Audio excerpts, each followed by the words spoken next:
Hello everybody, welcome back to another ETH and essentially alt season update. If you're new here, I'm Master Friend and we just check out candlesticks together.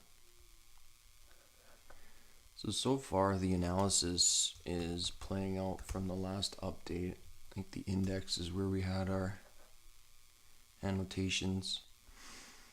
So it was just by no surprise that we come and swept these equal lows down here. Why is that important? It's because everybody who's getting their sugar rush and playing larger time frames, mainly like the big hedge funds that get walked on all the time, they put their stops underneath these equal lows here.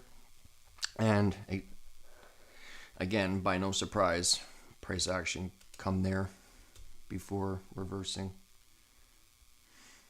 So very cool. So far the analysis playing out. Now I was looking at maybe this week that just passed to come up here, and that's why I labeled them maze targets. I don't mind that it has stalled out here, and the reason why is because the people who are claiming the season over or never beginning, they'll deem that this is their support and resistance zone.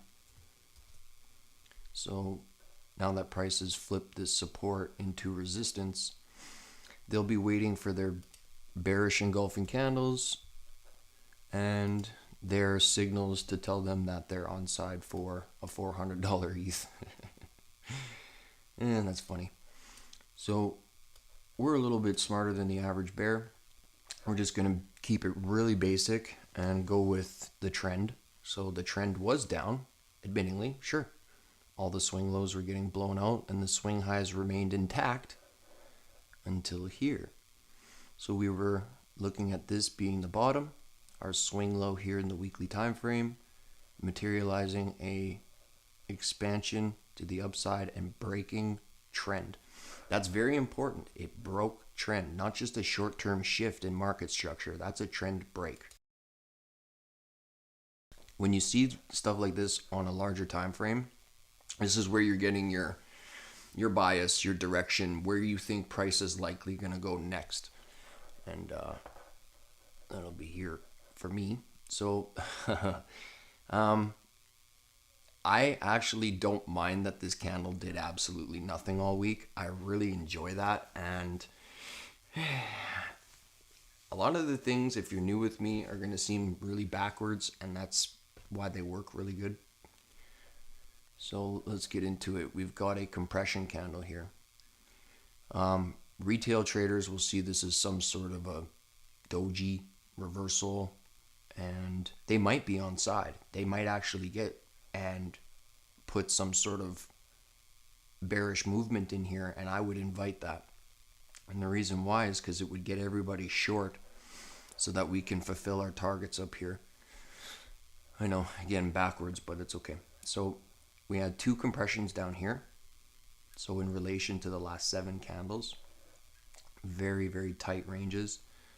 Bam, large range, tight range, wham, large range, tight range. Now we could get, there's not a lot for economic news drivers this week until the end of the week.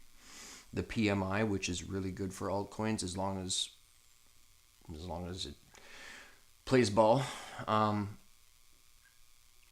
I wouldn't mind one more week of compression, or maybe just a little bit of down movement, and then at the end of the week or next week start working up into May's targets.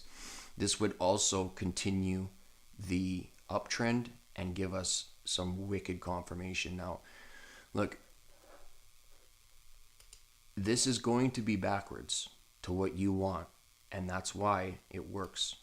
But from here, I would really appreciate one more little ride to the downside before running up.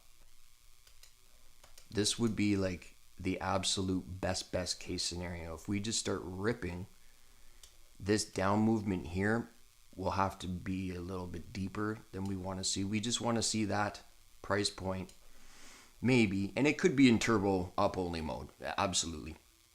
But if it wants to be a little bit stagnant, then let it be. But don't let these knuckleheads convince you it's over. It's never over.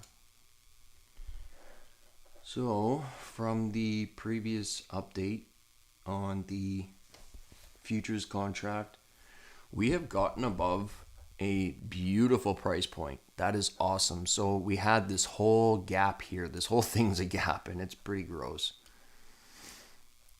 But we had gotten and closed right at the midway point of the gap and then opened above. So I know this is for your notes if you're studying with me.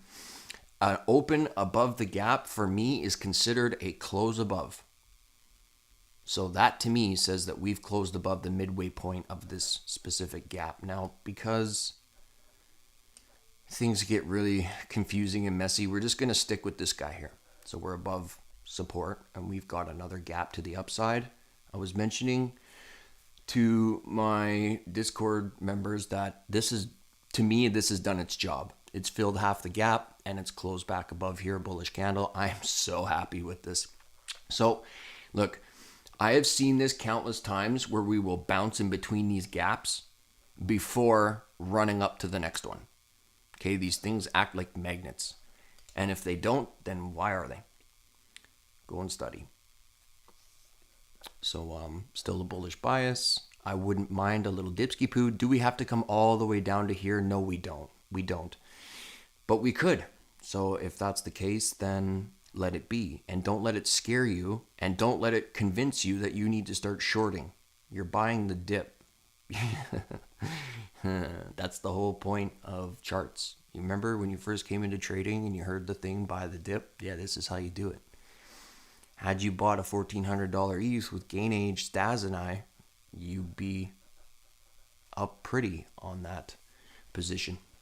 So not a lot to update for now. We got a compression candle this week. So this coming week here, we could anticipate an expansion, but we could invite another compression.